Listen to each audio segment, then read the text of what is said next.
सहनाववतु सहनौ भुनक्तु सह वीर्यं करवावहै तेजस्विनावधीतमस्तु मा विद्विषावहै। ओम शांति शांति शांति। शंकरं शंकराचार्यं केशवं बादरायणं सूत्रभाष्य कृतौ वंदे भगवन्तौ पुनः पुनः। ईश्वरो गुरुरात्मेति मूर्तिभेदविभागिने व्योमवद्व्याप्तदेहाय दक्षिणामूर्तये नमः। ओम शांति शांति शांति। कृष्ण यजुर्वेदीय कठोपनिषद पर हम लोग विचार कर रहे हैं। इसका प्रथम अध्याय में जो 3 वल्ली है, कुल मिला के 6 वल्ली है। प्रथम अध्याय में 3 वल्ली का विचार पूरा हो गया, प्रथम अध्याय भी संपन्न हो गया।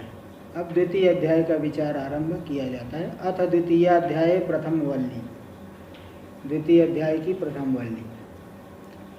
इसका पहले संबंध बता रहे हैं। देखिए टीका में, क्योंकि भाष्य में आ रहा है क्या संबंध है पूर्व के ग्रंथ के साथ में इसका, इसलिए पहले टीका में दे रहे हैं। भाष्य अवतरण आ रहा है, उसका टीका में पहले दे रहे हैं।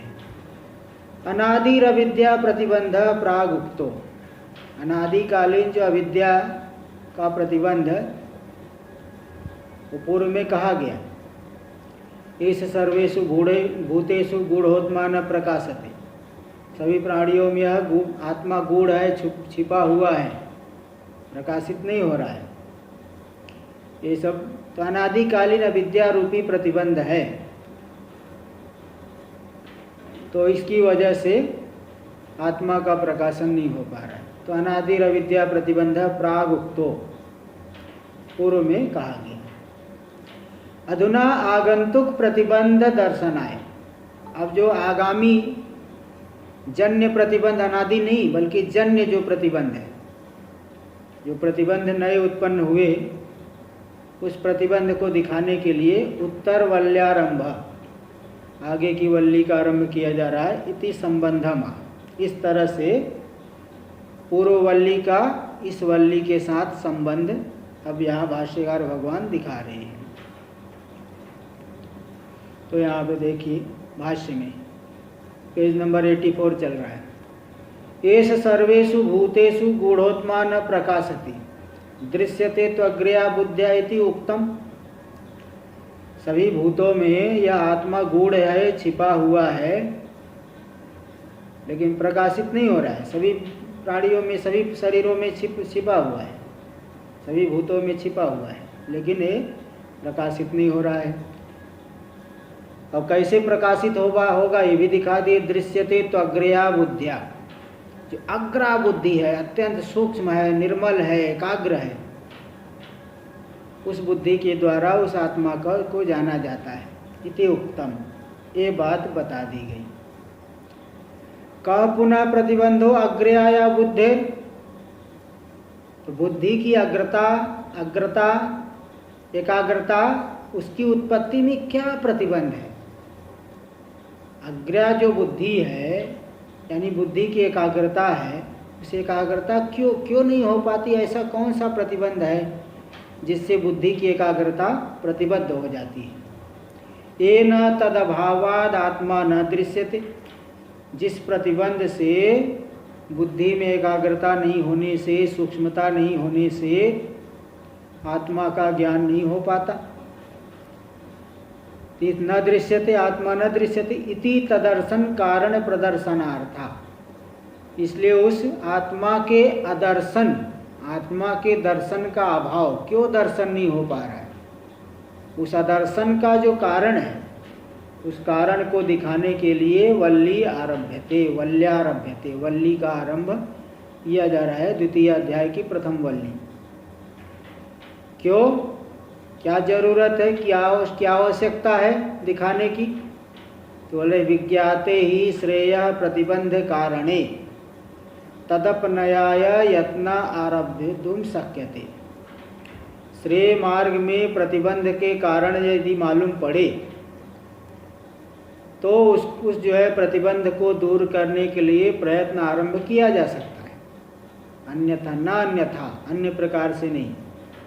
आपको मालूम ही नहीं प्रतिबंध क्या है, इसलिए कई बार ऐसा होता है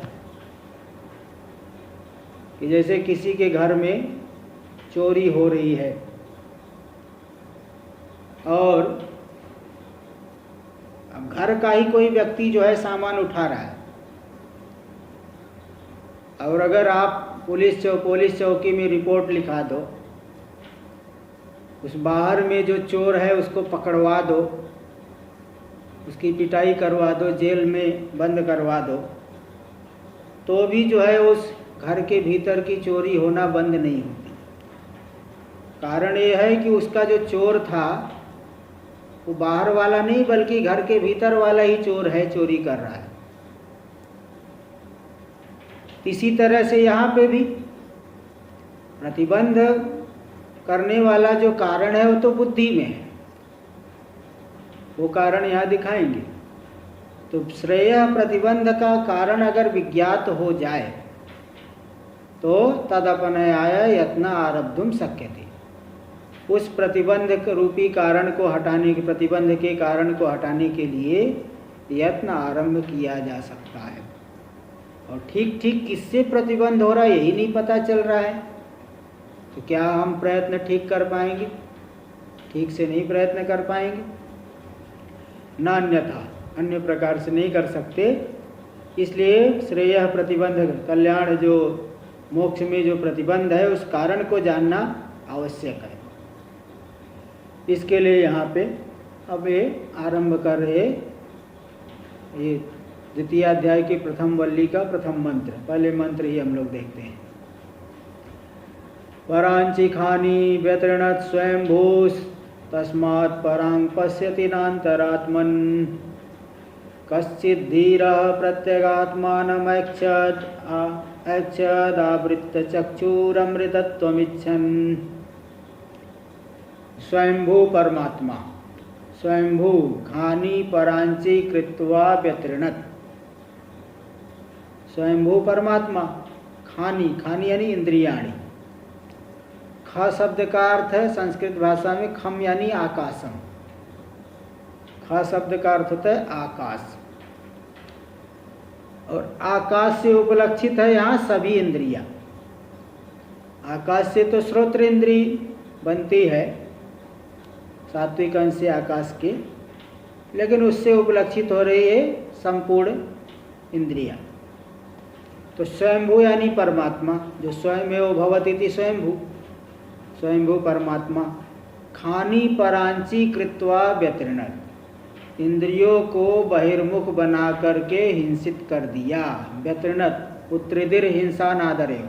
अच्छा एक बात है, वो जो शुक्ला जी पूछे थे पिछले पाठ में निचाय, वो वही चायरी, चाय पूजा, चाय धातु, चायरी री लोप हो जाता है, चाय धातु है, पूजा निशामन है, पूजा अर्थ में वो धातु है, और धातु तो अनेक अर्थ वाली हो जाती है। तो उसी धातु से त्वा होकर, नी उपसर्ग पूर्वक त्वा होकर के लेप होकर के निचाई वहाँ बना था। निचाई का अर्थ वहाँ ज्ञातवा। और दूसरा जो था कि अनध्वगाध्वसु पारैष्णव, ये तो बता ही दिया था कि इतिहासोपनिषद में वो जो भेज भी दिया था अनिल साहे जी, जो भेजे थे ग्रुप में तो डाल ही दिया था। तो इतिहासोपनिषद का वो था अनध्वगाध्वसु पारैष्णव, वो भी बता दिया था। तो आगे देखिए, तो स्वयंभू स्वयमेव भवति स्वयंभू, जो स्वयं ही होते हैं, स्वयंभू यानी परमात्मा। खानी परांची कृत्वा व्यतृणत्, व्यतृणत् उत्तरदिर त्रिध धातु हिंसा, हिंसा अनादर, हिंसा और अनादर दो अर्थ में होती है। हिंसित कर दिया, अनादर कर दिया। स्वयंभू परमात्मा ने इंद्रियों को बहिर्मुख बना करके हिंसित कर दिया। यानी अनादर उसका कर दिया, तिरस्कार कर दिया।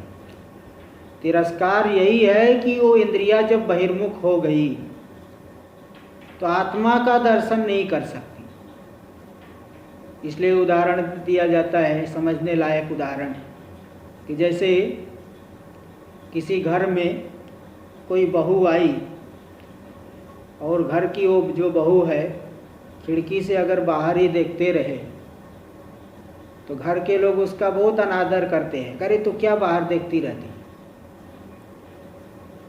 क्या बाहर देखती है, बहुत उसका अनादर कर देते हैं। ऐसे ही इंद्रिया जो है बाहर ही देख रही है, विषयों की तरफ ही जा रही है, अंदर नहीं झांक रही है, इसलिए परमात्म सुख से वंचित हो गई। यही इंद्रियों की हिंसा है, यही इंद्रियों का अनादर है। तो इसलिए परमात्मा ने इंद्रियों को बहिर्मुख बना करके हिंसित कर दिया। तस्मात् परांग पश्यति नान्तरात्मन, इसलिए परांग बहिर्भूतान, बाह्य जो विषय है उन्हीं को देखती रहती है, न अंतरात्मन यानी अंतरात्मानम, अंतरात्मा को नहीं जान पाती। जो प्रत्येक आत्मा है, सर्वांतर आत्मा है, उसको नहीं देख पाती। तो जो परमानंद रूप आत्मा है उसको नहीं जान पा रही है, और जो निस्सार विषय है उन्हीं को जान पा रही है। यही इंद्रियों का तिरस्कार हो गया, तिरस्कार कर दिया, अनादर कर दिया। तो पूर्वार्ध में देखिए यही है प्रतिबंध, इंद्रियों की बहिर्मुखता, यही हो गया प्रतिबंध। इसलिए अब इस प्रतिबंध की निवृत्ति कैसे की जाए? शास्त्र में ऐसा तो नहीं केवल समस्या बता के छोड़ दिए, समस्या बीमारी तो बता दिए लेकिन उसका इलाज न हो, ऐसा नहीं है। देखिए इलाज भी दे रहे हैं उत्तरार्ध में। कश्चित धीर प्रत्यगात्मानम ऐच्छन् दावृत्त चक्षुर अमृतत्वम इच्छन्, कश्चित धीर अमृतत्वम इच्छन् आवृत्त चक्षु परमात्मानम ऐच्छत् यानी पश्यति। कोई धीर पुरुष, धीर का अर्थ बता दिया था, कई बार बताया। विकार हेतौ सति विक्रियन्ते येषां न चेतांसी त एव धीरा। विकार का हेतु विषय सामने होने पर भी जिसकी इंद्रियों में कोई विकार न आए, जिसके चित्त में, इंद्रियों में जिसके चित्त में कोई विकार न आए, वही धीर पुरुष है। विषय सामने होने पर भी चित्त में कोई विकार न आए, ऐसा वही व्यक्ति कर सकता है जिसको परमार्थ का महत्व हो। क्षणिक सुख में जो उससे वितृष्ण हो गया है, विरक्त हो गया है क्षणिक सुखों की तरफ, इसलिए उसकी दृष्टि नहीं जा रही। तो कोई धीर पुरुष, ऐसा कोई धीर पुरुष। अब लोग कहते भाई धीरता तो महाराज जी आती है कभी कभी, लेकिन वो टिक नहीं पाती। धीरता जो है हर एक व्यक्ति में कभी न कभी विचार तो होता है। यहाँ तक कि लोग ये बताते हैं कोई नास्तिक आदमी हो तो भी जब जोर का झटका लगा संसार से तो भी कहता है क्या रखा है संसार में। एकदम नास्तिक आदमी जिसके अंदर थोड़ा सा भी विवेक के लिए अवसर नहीं, लेकिन वो भी अगर जोर का झटका लगे तो बोलता है क्या रखा है संसार में। इसलिए कई नास्तिक लोग आस्तिक बन जाते हैं। कई ऐसे नास्तिक उदाहरण वो बिल्कुल आस्तिक हो गए। जैसे आप देख लीजिए फॉरेन वाले जो लोग हैं, कितने लोग अब इस मार्ग में चल रहे हैं, कितने साधु बन गए, कितने अपने देश को छोड़ करके कहाँ जो है काशी में रह रहे, वृंदावन में रह रहे हैं, यहाँ ऋषिकेश में भी रहते हैं। कई साधु ऐसे हैं विदेश वाले, शिवानंद आश्रम में, सब में कितने हैं, बहुत है। तो इसलिए तो जो धीरता, लोग कहते धीरता आती तो है लेकिन वो टिक नहीं पाती, थोड़ा लंबा नहीं चल पाता। थोड़े समय के लिए विचार आता है लेकिन फिर 2-4 दिन में वो गायब हो जाता है। तो धीरता जो है टिकाऊ कैसे बने? सामान जैसे कोई लेते हैं तो टिकाऊ होना चाहिए, थोड़ा स्थिर होना चाहिए। तो धीरता टिकाऊ कैसे हो, इसके लिए बोल रहे हैं अमृतत्व इच्छा। आपके अंदर अगर अमृतत्व की इच्छा है तो आपकी धीरता जो है थोड़ी लंबी चल जाएगी। थोड़ी क्या मतलब आगे बढ़े, एकदम धीर, एकदम टिकाऊ, स्थिर हो जाएगी। धीरता जो है एकदम स्थिर हो जाएगी जब अमृतत्व की इच्छा हो। ऊपर ऊपर से धीरता जो है ज़्यादा समय नहीं टिक पाता। जैसे जिस व्यक्ति को कोई चीज़ प्राप्त करना है, जरूरी है, वो चाहे कितनी भी दूर हो जाके वहाँ से लेके आएगा, तो लाएगा जरूर, चाहे बीच में संकट आए। इसलिए यहाँ पे अमृतत्व की अगर इच्छा हो तो धीरता जो है स्थायी हो जाती है। और क्या साधना करता है? आवृत्त चक्षु, इंद्रियों को, ऐसा व्यक्ति इंद्रियों को जो है बहिर्मुखता से हटा देता है, इंद्रियों को उनके गोलकों में स्थापित कर देता है। तो कोई कोई धीर पुरुष अमृतत्व को चाहता हुआ आवृत्त चक्षु हो करके, चक्षु से यहाँ सभी इंद्रियों को ले लेना, सभी इंद्रियों को आवृत कर दिया, मतलब विषयों में जाने से हटा, विवेक करके हटा दिया। इसको कहते प्रत्याहार योग की भाषा में, योग दर्शन में इसी को कहते प्रत्याहार। स्व विषया संप्रयोगे चित्तस्य स्वरूपानुकारा एवं इंद्रियाणाम प्रत्याहार। इंद्रियों का अपने विषयों से संबंध नहीं होने पर चित्त के अनुसार इंद्रियों का रूप दिखाई पड़ना, यही है प्रत्याहार। इंद्रियां बाह्य विषयों में नहीं जा रही, उनको जो है विवेक करके हटा लिए। तो कोई कोई धीर पुरुष अमृतत्व को चाहता हुआ आवृत्त चक्षु हो करके प्रत्यगात्मानम ऐक्षत यानी पश्यति। ऐक्षत लंग लकार का रूप है, लेकिन यहाँ लट लकार में समझ लेना, इच्छति, इक्ष दर्शने धातु है, तो पश्यति ऐसा अर्थ करना, पश्यति। इस तरह से यहाँ ये समझना। तो यहाँ पे मुख्य प्रतिबंध ये है बहिर्मुखता, और बहिर्मुखता के लिए जो है कामना होती ही है, ये तो मानना ही पड़ेगा। ये सब कामना, बहिर्मुखता, ये सब प्रतिबंध है। और यहाँ पे पहली बात हमारे अंदर धीरता आनी चाहिए, और धीरता को स्थायी बनाने के लिए अमृतत्व की इच्छा, मुमुक्षा होनी चाहिए, और इंद्रियों को विषयों से हटा करके गोलकों में ही स्थापित कर लेना चाहिए। तब जो साधना करोगे तो आपको उस साधना का फल बड़े ही जल्दी अनुभव में आएगा। ये बातें यहाँ दिखा दी। हाँ, देखिए आगे भाष्य में, परांची परागंचंती गच्छन्ति इति परांची हो खानी। तो पराग जो बाहर ही जाती है, अंचु गति अर्थ में धातु है, तो बाहर जो जाने वाली इंद्रिया है। इति खानी, खानी का अर्थ है तदुपलक्षान्तिनानि श्रोत्रादीन इंद्रियाणि। खम यानी आकाश, आकाश से श्रोत्र इंद्रिय बनी है, तो खानी से उपलक्षित हो गई श्रोत्रादि सभी इंद्रिया। खानी तदुपलक्षितानि श्रोत्रादीनि इंद्रियाणि, खानी इति उच्यन्ते। इनको इंद्रियों को खानी शब्द से, खम खम खे खानी, ज्ञानम ज्ञाने ज्ञानानि, बहुवचन में खानी बन जाएगा। इति उच्यन्ते तानी परांची एवं, वे इंद्रिया जो है परांग बहिर्मुख होकर के ही, बाहर जा करके ही शब्दादि विषय प्रकाशनाय प्रवर्तन्ते, शब्दादि विषयों का प्रकाशन करने के लिए प्रवृत्त होती रहती है। यस्माद् एवं स्वाभाविकानि, क्योंकि इस प्रकार के स्वभाव वाली है इंद्रिया।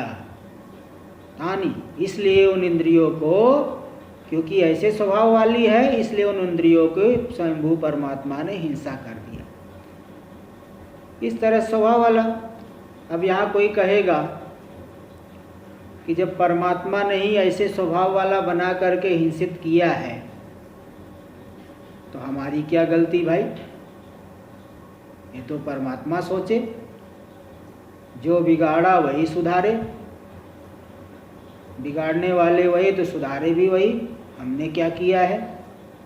तो देखो भाई, यहाँ पे ऐसी चालाकी भी नहीं चल पाएगी। कारण ये है कि जो जीव है पूर्व जन्मों में जो उपासना किया है, कर्म किया है,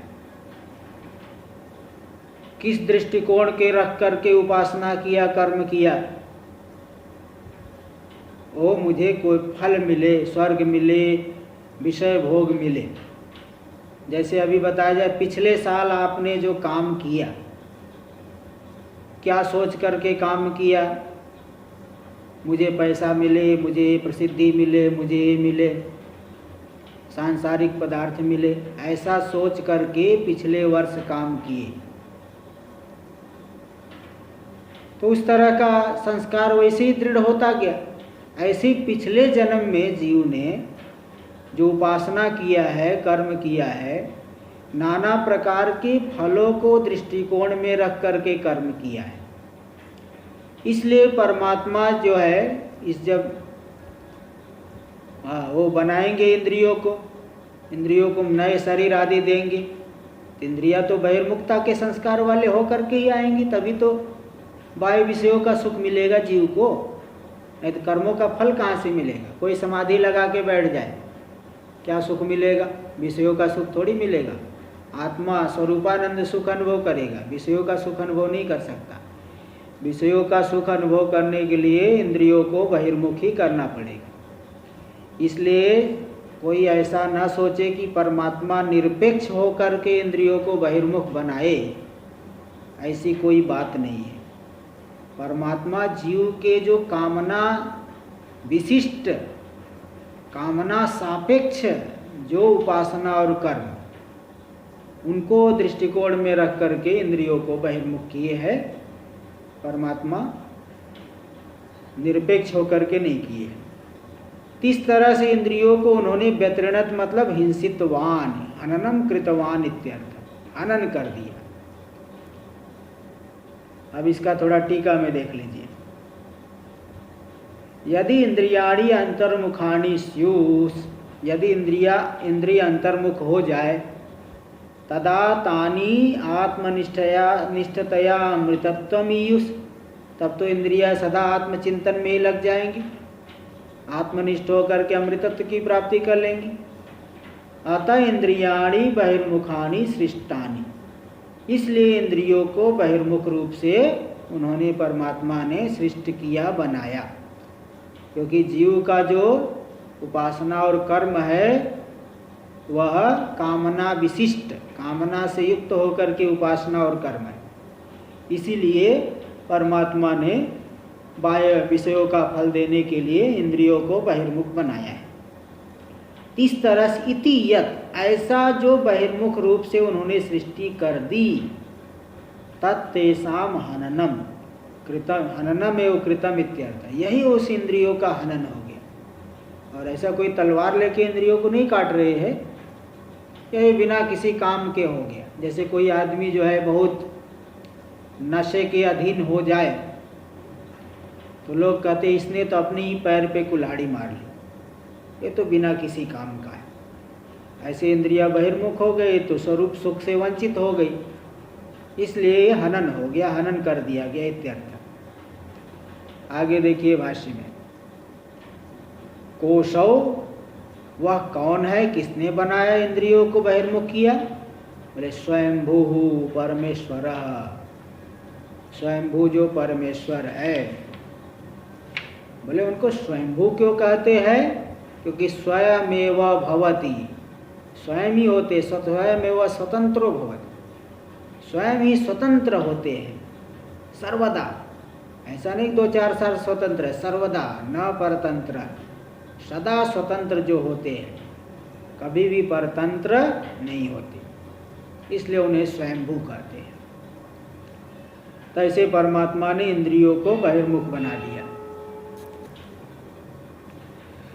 बहिर्मुख बनाया। तस्मात् परांग यानी पराग रूपान अनात्म भूतान शब्दादीन पश्यति उपलभते। इसलिए जो परांग यानी पराग रूपान, जो पराग रूप है विषय आदि, अनात्म भूतान शब्दादीन, जो अनात्म पदार्थ है शब्दादि विषय, उन्हीं शब्दादि विषयों को ही इंद्रिया देखती रहती। पश्यति उपलब्धते, उपलब्धा उन्हीं विषयों की उपलब्धि करने वाली है। नान्तरात्मन नान्तरात्मानम, अंतरात्मन है तो छांदस प्रयोग है, अंतरात्मानम द्वितीय एक वचन होना चाहिए, इसलिए वह है नान्तरात्मन यानी न अंतरात्मानम, अंतरात्मा इत्यर्थ, अंतरात्मा को नहीं जान पाती। तो बाह्य विषयों की उपलब्धि करती रहती है। एवं स्वभावे भी सती, तो इस तरह से इंद्रियों का स्वभाव है। इसीलिए लोक में सभी प्राय करके बहिर्मुखी होते हैं। कोई आदमी, कोई जो है व्यक्ति, मनुष्याणाम सहस्रेषु, हजारों लाखों के बीच में कोई एक व्यक्ति, देखो यही बता रहे। एवं स्वभावे भी सती, इस तरह के स्वभाव होने पर भी इंद्रियों का, लोकस्य, लोक जो प्राणियों का, व्यक्ति की इंद्रियों का ऐसा स्वभाव होने पर भी कश्चित, कोई कश्चित, यहाँ देखो एक वचन प्रयोग किया है, कोई आदमी नद्या प्रतिस्रोत्र प्रवर्तनमिव, नदी की धारा में प्रतिस्रोत, स्रोत यानी स्रोत जो धारा चल रही है उसके प्रतिस्रोत यानी विपरीत, धारा के विपरीत प्रवर्तनमिव, धारा के विपरीत। नदी की तेज धारा हो, उस धारा में तो बह गए, फिर उसमें तो बड़े बड़े हाथी, बड़े बड़े जानवर भी बह जाते हैं। हाथी का भी वहाँ कोई बस नहीं चलता, जब तेज धारा हो तो वो भी बह जाती है। बड़े बड़े वृक्ष बह जाएंगे, बड़े बड़े घर बह जाते हैं। अब बताओ ऐसी धारा में कोई उल्टा चल सकता है क्या?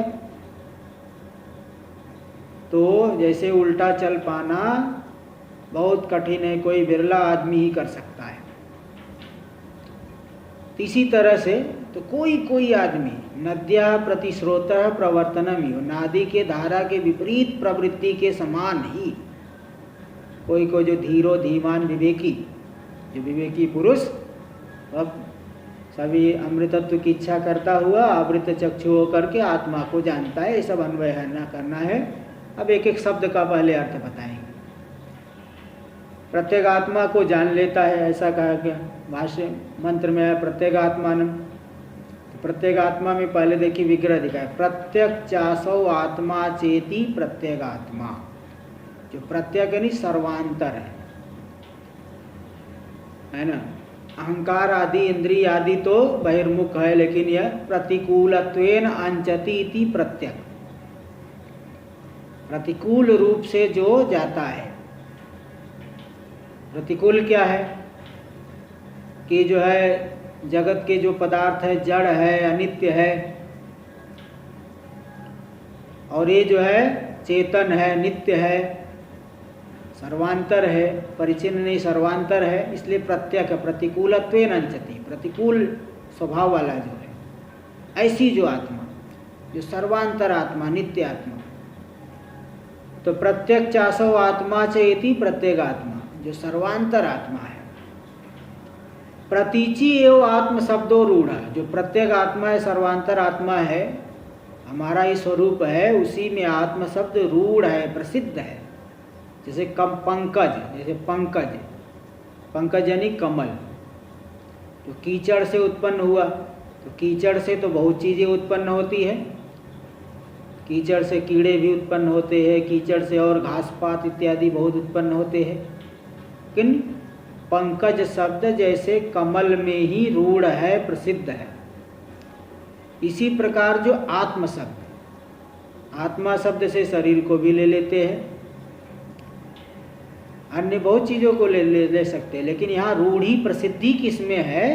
जो हमारा स्वरूप है, प्रतीचि, जो प्रत्यक है, सर्वांतर है, जो हमारा स्वरूप, उसमें आत्म शब्द रूढ़ है लोक में। नान्यस्मिन, अन्य पदार्थों में रूढ़ नहीं है। व्युत्पत्ति पक्ष भी व्युत्पत्ति पक्ष कहते हैं प्रकृति प्रत्यय जोड़ करके जो अर्थ निकालते हैं उसको कहते हैं व्युत्पत्ति। और एक होता है व्युत्पत्ति यानी सीधे अर्थ ले लेते हैं, इस अर्थ में प्रसिद्ध है। लेकिन व्युत्पत्ति यानी जैसे राम शब्द की व्युत्पत्ति क्या है? रमन्ते योगिनो अस्मिनिति राम, जिसमें योगी लोग रमण करते हैं। तो रमु क्रीड़ा, इस अर्थ में रमु क्रीड़ायाम धातु से घाय प्रत्यय होता है तो उसे राम शब्द बन जाता है व्युत्पत्ति। इसी प्रकार यह व्युत्पत्ति अर्थ कथन, धातु प्रत्यय प्रकृति प्रत्यय जोड़ करके जो अर्थ कथन है उस पक्ष में भी तत्रैव आत्म शब्दो वर्तते, उसी अर्थ में प्रत्येक आत्मा में प्रत्येक सर्वांतर नित्य जो स्वरूप में ही आत्म शब्द व्युत्पत्ति पक्ष में भी वर्तमान है। तो चाहे रूढ़ी लो चाहे व्युत्पत्ति लो, यौगिक वृत्ति लो चाहे रूढ़ी लो, दोनों ही अर्थ पक्षों में आत्म शब्द का अर्थ है सर्वांतर, जो हमारा स्वरूप। आत्म शब्द का अर्थ दोनों ही पक्षों में यही एक ही है जो हमारा स्वरूप है। इसलिए यहाँ पे देखिए श्लोक दे रहे लिंग पुराण का। लिंग पुराण में प्रथम अध्याय के 170-93 प्रथम खंड का 70वां अध्याय का 93 नंबर का एक श्लोक है 170-93। यच्चाप्नोति यदा दत्ते यच्चाति विषयानिह यच्चास्य संततो भावस्तस्मादात्मेति कीर्त्यते। यच्चाप्नोति, आपनोति आपड़ी आपतो व्याप्नोति, जो पूरे संसार में व्याप्त है, सर्वत्र व्याप्त है कि किसी कोई भी परिच्छेद जिसमें नहीं है। यदा दत्ते, जो पूरे संसार को प्रलय काल में अपने में लीन कर लेता है, संहार कर लेता है। इसलिए यदा दत्ते से अर्थ क्या निकला? पूरे संसार का जो उपादान कारण है, क्योंकि कार्य का लय उपादान कारण में ही होता है, उससे भिन्न में नहीं होता। इसलिए जो पूरे संसार को अपने में लीन कर लेता है। यच्चाति विषयानिह, जो संपूर्ण विषयों को अति भक्षयति, खाता है यानी उनका अनुभव करता है। उपाधि के साथ जुड़ करके वही आत्मा विषयों का उपलब्धा हो गया, जानने वाला, प्रकाशक। और यच्चा से संततो भाव, और जो यह इसका संतत भाव, सनातन है, निरंतर भाव, सदा रहने वाला जो स्वभाव है, क्योंकि ये सदा रहता है। तस्माद आत्मेति कीर्तते, देखिए 4 हेतु दे दी। जो पूरे संसार में व्याप्त है इसलिए आत्मा है, आपड़ी धातु से बन गया। और यदा दत्ते, जो दा धातु से, दादाने धातु से भी बन जाएगा। और अत्रि अद भक्षण अर्थ, अति भक्षण कर लेता है, विषयों का अनुभव करने वाला है, और जो सदा रहने वाला है, इसलिए इसे आत्मा कहते हैं। तो इस तरह से यहाँ पे 4 अर्थ में आत्म शब्द की व्युत्पत्ति दिखाई गई। यहाँ पहले वो तो अब जो व्याकरण जानने वाले उनको और भी बता सकता था, लेकिन क्या क्या धातु है, लेकिन अब आप लोगों को उतना समझ में नहीं आएगा। मतलब फिर भी शॉर्ट में ये बता देता हूँ। पहला जो आपनोति, आपड़ी धातु से मनिन प्रत्यय करके आत्मा बना। दूसरा आंग उपसर्ग पूर्वक दा धातु से मनिन करके आत्मा शब्द बनेगा। तीसरा आंग उपसर्ग पूर्वक अध धातु से, अध भक्षण धातु से मनिन प्रत्यय करके बनेगा। और चौथा आंग उपसर्ग पूर्वक वही अत सातत्य गमने धातु से मनिन प्रत्यय करके आत्म शब्द बनेगा। इसलिए उसे आत्मा कहते। इति आत्म शब्द व्युत्पत्ति स्मरणात्, इस तरह से आत्म शब्द की व्युत्पत्ति जो है धातु प्रत्यय जोड़ करके जो अर्थ निकालते उस व्युत्पत्ति का स्मरण हुआ है। अन्य स्मृति ग्रंथों में कथन किया गया। टीका में देख लीजिए। आपलरी व्याप्तौ इति धात्वर्थानुसारेण व्यापक आत्म शब्दार्थ, जो पहला दी यच्चाप्नोति, आपलरी व्याप्तौ, इस धातु से मनिन प्रत्यय करके आत्म शब्द बना। इस धातु अर्थ का अनुसरण करते हुए आत्मा शब्द का अर्थ हो जाएगा व्यापक, क्योंकि जो व्याप्ति अर्थ वाली धातु है। और दूसरा यदादत्ते, यद यानी यस्माद, क्योंकि आदत्ते यानी संहरति, पूरे संसार को अपने में संहार कर लेता है। स्वात्मन्नेव सर्वम, पूरे संसार को अपने स्वरूप अपने में ही प्रलय काल में विलीन कर लेता है। तो भाई जो है कार्य का लय तो उपादान कारण में होता है। इति जगद उपादानम लभ्यते, इस व्युत्पत्ति को लेकर के यह आत्म शब्द का अर्थ हो गया जगत के जो उपादान कारण है।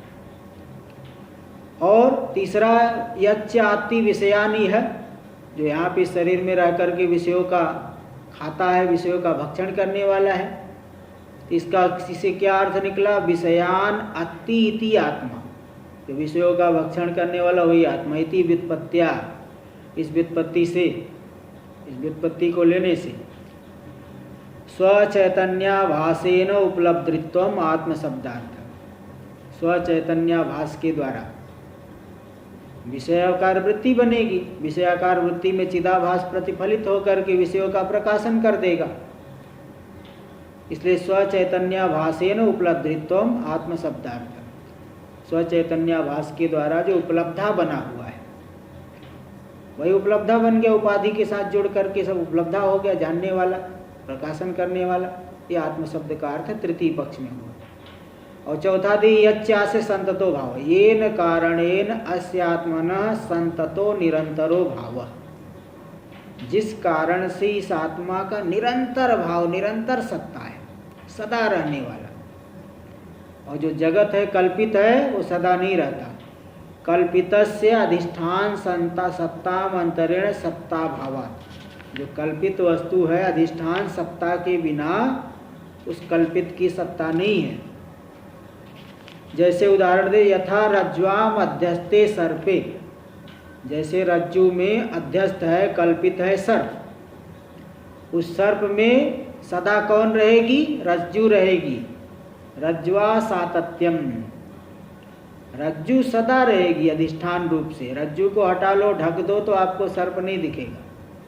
तथा कल्पितम सर्वम येन स्वरूप स्वस्वरूपवत्, इसी प्रकार जितना भी कल्पित पदार्थ है जिससे स्वरूप लाभ की प्राप्ति कर रहा है, स्वरूप लाभ वो प्राप्त कर रहा है, स आत्मा, वही आत्मा है। पूरा संसार कल्पित है, जिससे उसके स्वरूप की प्राप्ति हो रही है, वही आत्मा हो गया इत्यर्थ। इस तरह से आत्म शब्द का अर्थ दिए हैं। तो ऐसी जो प्रत्येक आत्मा है कोई कोई धीर पुरुष जान पाता है। भाष्य में देखिए, तंग प्रत्येक आत्मानम स्वम स्वभावम, वो जो प्रत्येक आत्मा है अपना स्वभाव है, स्वरूप है, उसको ऐक्षत यानी अपश्यत, देख लेता, देख लिया। देख लिया क्या? देख ही लिया, फिर क्या है? बोले नहीं, देख लिया मतलब पश्यति, देखता है। ऐसा जो विवेकी पुरुष है वही देख पाता है इत्यादि। तो बोले भाई लट लकार का प्रयोग करना चाहिए, लंग लकार कैसे प्रयोग कर दिए? तो बोले देखो, छंदसी काला नियमात, छंद में काल का नियम नहीं है। कोई भी जो है किसी भी रूप का प्रयोग कर देंगे, वो तो काल प्रसंग के अनुसार आप लीजिए। इसलिए देखिए, जो वैदिक लौकिक व्याकरण है, वेद में उसकी गति नहीं है। लौकिक व्याकरण के अनुसार वेद के नहीं आप वो अर्थ कर सकते, इसलिए वैदिक प्रक्रिया अलग आती है। इसलिए एक अन्य नियम है, छंदसी सर्वे विधयो विकल्प्यन्ते, वेद में सभी विधियां विकल्पित हो जाती है। इसलिए अक्षत का अर्थ पश्यति, ऐसा अर्थ किया है। तो कैसे कथम पश्यति, कैसे वह धीर पुरुष जान लेता है? इति उच्यते, इस बात को दिखाया जाता है।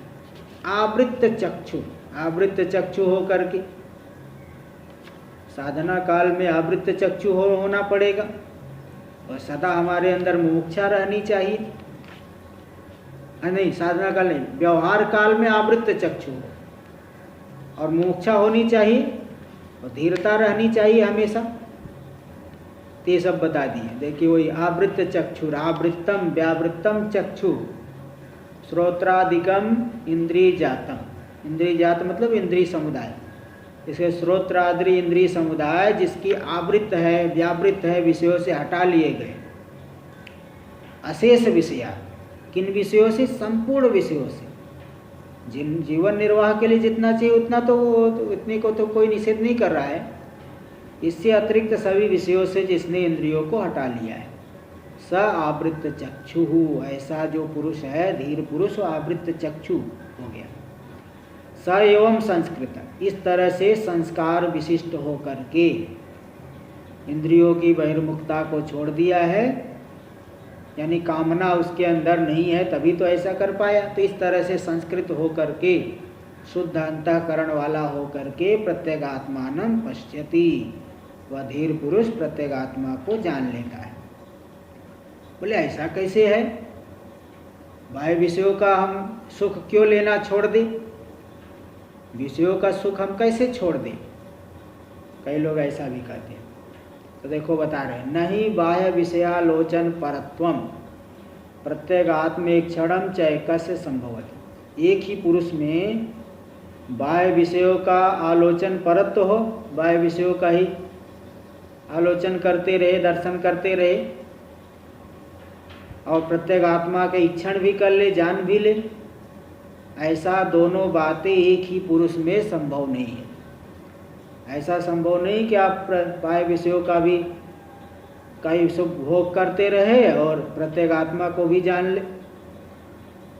लोग कहते राजा जनक जी तो ऐसे ही थे, तो बोले भाई देख बताते नहीं, ऐसी बात नहीं। राजा जनक की दृष्टि में तो सब कर्म अकर्म हो गए, उनका कोई व्यवहार नहीं उनकी दृष्टि में, वो तो ज्ञानी पुरुष है। तो इसलिए साधक को तो इन सब चीज़ों से नहीं बचेगा तो वहाँ तक पहुँचेगा कहाँ से? वहाँ तक नहीं पहुँच सकता। तो ज्ञान की प्रशंसा के लिए ये सब चीज़ें बताई जाती है, लेकिन साधक के लिए तो उन सब चीज़ों से, विषयों से मन को हटाना ही पड़ेगा, नहीं तो वहाँ तक पहुँच ही नहीं सकता। इसलिए राजा जनक की उनके अनुभव को सुनिए तो बताए, वो पूरा प्रसंग केवल उनके बाह्य व्यवहार को मत देखिए, उनके अनुभव को सुनिए, जो ज्ञान दिए है, जो साधना बताए है उन्होंने, सुखदेव जी को उन्होंने उपदेश किया है और बहुत जगह उनकी चर्चा आती है, तो वहाँ आप उनकी वाणी को सुनिए तो मालूम पड़ेगा। इसलिए एक ही पुरुष में बाह्य विषयों का दर्शन और प्रत्यगात्मा का दर्शन दोनों एक ही पुरुष में एक साथ में नहीं हो सकता। किम अर्थम पुनरित्थम, हाँ जी बोलिए। तो जनक और के संवाद यहाँ आता है ना, ब्रदर को परिषद है ना? नहीं ब्रदर नहीं, वो इसमें आता है।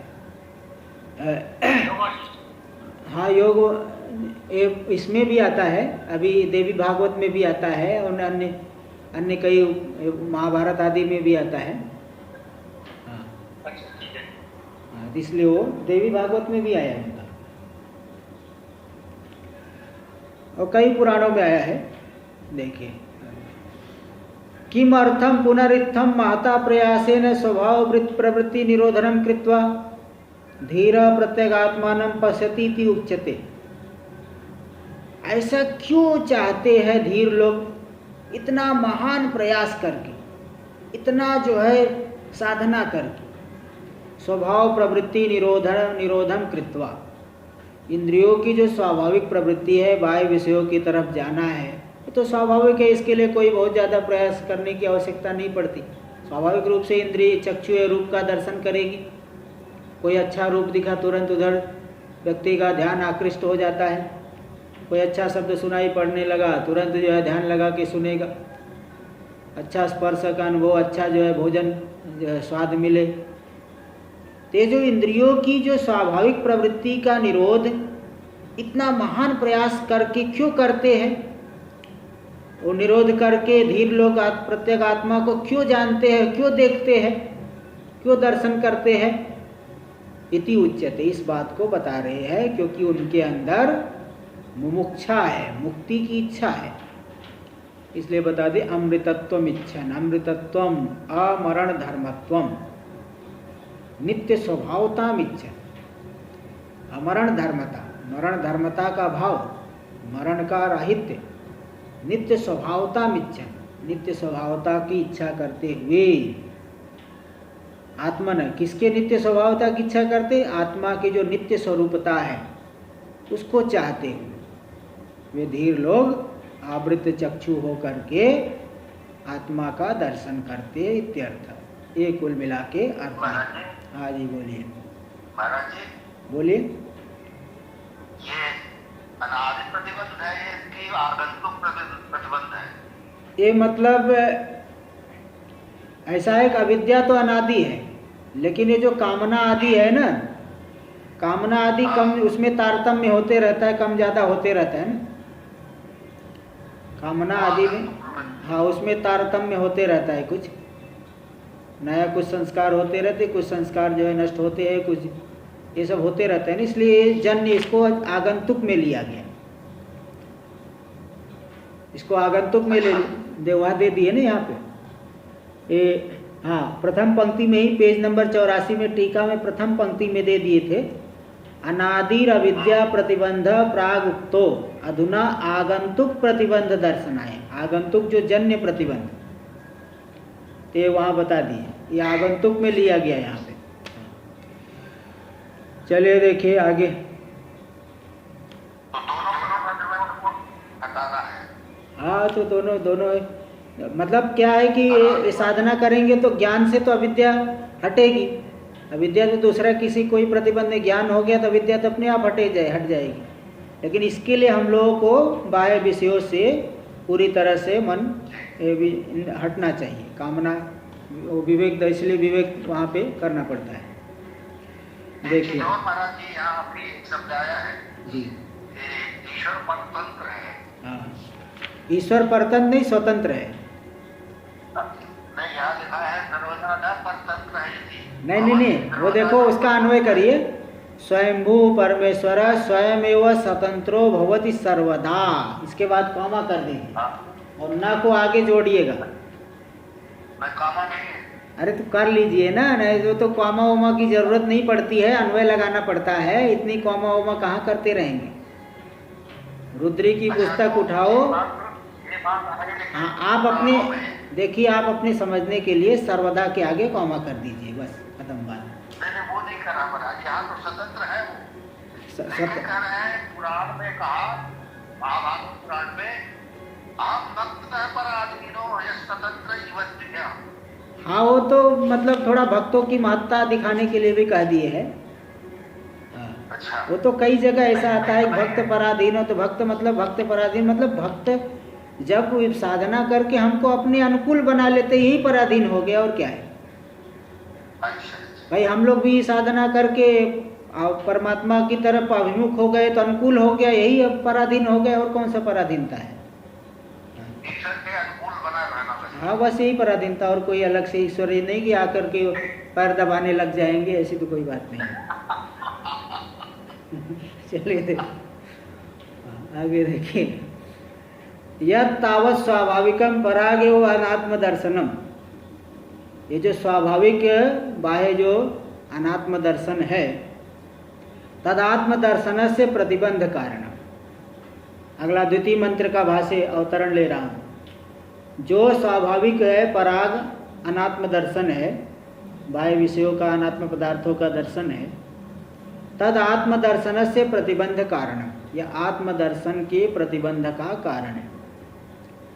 अविद्या प्रतिबंध कारणम अविद्या, जो बाह्य यही अविद्या है। तत्प्रतिकूलत्वात् बता दिए, जो स्वाभाविक रूप से बाह्य विषयों का अनात्म पदार्थों का दर्शन है वह आत्म दर्शन के प्रतिबंध का कारण अविद्या है।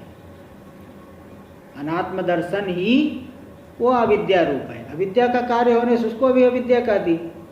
तत्प्रतिकूलत्वात्, क्योंकि वह आत्मदर्शन की प्रतिकूल है। भाई प्रतिबंध किसे कहते हैं?